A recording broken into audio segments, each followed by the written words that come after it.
የቡዳ መንፈስ የዝሙትም መሆን ይችላል፣ ሰላቢም ሊሆን ይችላል፣ ምቀኛም ሊሆን ይችላል። እንደዚህም ደግሞ ደግ ሊመስልም ይችላል። በቡዳ በልቷታል ልጅቷን፣ ግን ለትዳር ያገናኘ ምናምን ይመስላል ስታዩት። ግን ያለ እድሜዋ ደሟ እንዲፈስ አደረገ፣ ያለ እድሜዋ እንድትወልድ አደረገ። ባይነቃ ኖሮ ልጇን ሰንበት ትምህርት ቤት ልታስገባ ቤተክርስቲያን ስትሄድ መንፈሳዊ ባትሆን የኛን ትምህርት ባታዳምጥ ኖሮ እዚህ ነገር ውስጥ ሁሉ ባትገባ ኖሮ ሳይታወቅበት 2 3 ልጅ 4 ልጅ ሲወልዱ በቡዳ የተለከፉ ልጆች ይሆናሉ። እርስ በርስ ዝሙቱ እዛው ይቀጥላል።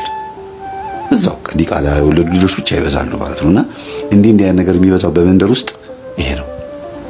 በተለይ ሲንግል ማም ወይም ሴቶች ልጅ ወልደው ከእናታቸው ጋር ብቻ የሚቀመጡ፣ ሴቷ ልጅ ራሷ ወልዳ ከባሏ ጋር ሳይሆን ከገዛ እናቷ ጋር አብራ የምትኖር ከሆነ፣ ወንዱም ራሱ ወልዶ ሰፈር ውስጥ ያለ ጋብቻ ወልደው ዝም ብሎ አብረው ሳይሆኑ ዝም ብሎ የሚኖሩ ከሆነ በቡዳ ስለተበላሉ የመጣ የዝሙት መንፈስ ወይም ደግሞ የጉርብትና የተለያየ አይነት የችግር መንፈስ ነው እንጂ ኖርማል አይደለም። ስለተዋደዱ ከዛ በኋላ ስለተጣሉ የተፈጠረ ልጅ አይደለም።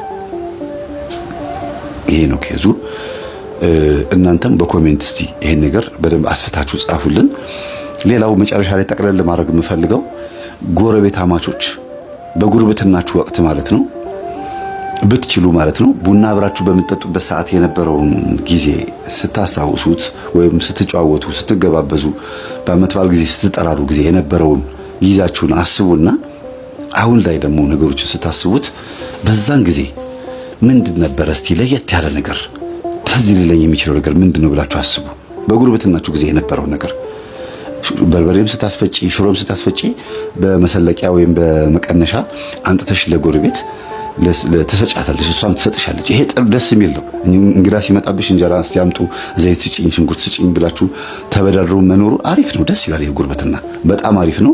ልጅ ሲርበው እስቲ ሂድና እዛ ብላ፣ እኔ ጋር እንጀራ የለም እኔ ጋር ወጥ የለም ሂድ እስቲ ወጥ ይዘላ ከጎረቤት ይባላል ልጆች ሲርባቸው። ይሄ አሪፍ ነገር ነው። ግን ይሄ ነገር በውስጡ መንፈስ ያለበት በቡዳ የመበላላት ጉዳይ ሆኖ ደግሞ ሲገኝ ያሳዝናል። አይደለም እንዴ? ሲበላ ልጅ እንደዚህ ኩር ብሎ ማየት፣ ጸጉሯን ስትሰራት ሂጂ እስቲ ጸጉርሽን ትስራሽ ይባላል አይደል ጎረቤት። ከዛ ጸጉሯን ስትሰራት ቆንጆ ሹሩባ ግን ቅማል ያለበት ወይም ደግሞ ቀጫም ያለበት ወይም ቁስል ንፍርቅ ያለበት ያ ምንድነው በቡዳ ይበላል። ስለዚህ ልጆቻችሁን ምንም ሆነ ምንም እና መፍትሄው ምንድነው ስትሉ አስቆርቡ ነው። በቃ አስቆርቡ ልጆቻችሁን። ጎረቤት ምንም ሆነ ምንም ማስቆረብ ነው። ቶሎ ቶሎ ማስቆረብ። ራሳቸውን ቢያማቸውም አልጋ ላይ ቢሸኑም ጥርሳቸው ቢያንቀጫቅጩም ባህሪያቸው ቢቀያየርም ትምህርት ደደብ ቢሆንም ምንም ቢሆንም ቢያንስ በቁርባን መንፈሱ እየታሰረ ያድጋሉ። የሆነ መናፍቅም እኮ የሚሆኑት በዚህ መንፈስ እኮ ምክንያት ነው። ልጆች በጉርብትናም እኮ መናፍቅ ይሆናሉ። ሰንበት ተማሪ የሆኑ ዱርዬዎች የሚሆኑት መናፍቅ የሚሆኑትም በቃ ብቻ መረን የሚሆኑትም ይሄው መንፈስ አብሯቸው ስለሚያድግ እኮ ነውና ሴቶችም እርስ በርስ በጉርብትናም ጸጉር ስትሰራሩ፣ ልብስ ስትቀያየሩ፣ ስትዋዋሱ፣ ገላ ስትታጠቡ አብራችሁ በምትሆኑበት ሰዓት ስትጫወቱ ምን ስትሉ ያለው ነገር በሙሉ ከእናትና ከአባታችሁ የመጣ ነገር መኖር አለመኖሩ ቼክ አድርጉ። ስግደት፣ ጾም፣ ጸሎት ወሳኝ ነገር ነው። ቅዱስ ቁርባንን የመሰለ ነገር ደግሞ የለም። እነዚህ ነገሮች ማዘውተር፣ ጸበል መጠመቅ፣ ጧት ሁሉ ጊዜ ቅዳሜ ከሰኞ እስከ ዓርብ ትምህርት ብትሆኑ እሁድ ምናልባት ማስቀደሻ ጊዜ ከሆነ ቅዳሜ ጧት ግን ብዙ ጊዜ የትኛውም ክርስቲያን ላይ የተለመደው ቅዳሜ ነው። በቃ ቅዳሜ የጸበል መጠመቅ ቀን ነው። አብዛኛው እኔም በቤተሰቤም በአጠቃላይም ቅዳሜ ቀን የጥምቀት ቀን ነው የምትባለው።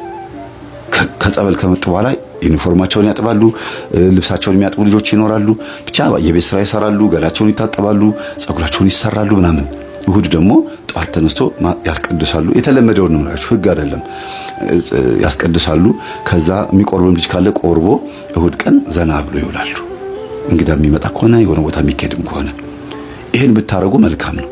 በተለይ ቅዳሜ ጧት መጠመቅ፣ ልጆቻችሁን ማስጠመቅ፣ ህፃናቶችን ወስዳችሁ አስጠምቁ። እውነት በቃ ድንገት ይዛችሁ ሄዳችሁ ይወራጭ ከፈለገ እያለ ይወራጭ እንደዚህ ይዛችሁ ማስጠመቅ ነው። ግንባሩን ምን አይሞት ጀርባውን ምን ቢያለቅስ ነው። ከዛ ከጸበል ከወጣ በኋላ እያለ ነው የሚወጣው። ሌላ ነገር የለም። አጅሬው ሊያዝ ይችላልና ይሄንን ልመዱ። ግንባራቸውን ጸበል ማስጠመቅ፣ ጸበል መርጨት፣ የጸሎት ውሃ መርጨት። ይሄ ግቢ ውስጥ የተለካከፈ ነገር ካለ በዝምድናም በጉርብትናም በተለያየ ሰፈር የቡዳ መንፈስ የተበሉ ልጆች ካሉ ከዚህ ነገር የተረፉ ሆኖ ሊያድጉ ይችላሉ ማለት ነው። እግዚአብሔር ይሁነን። ሰላም ነው።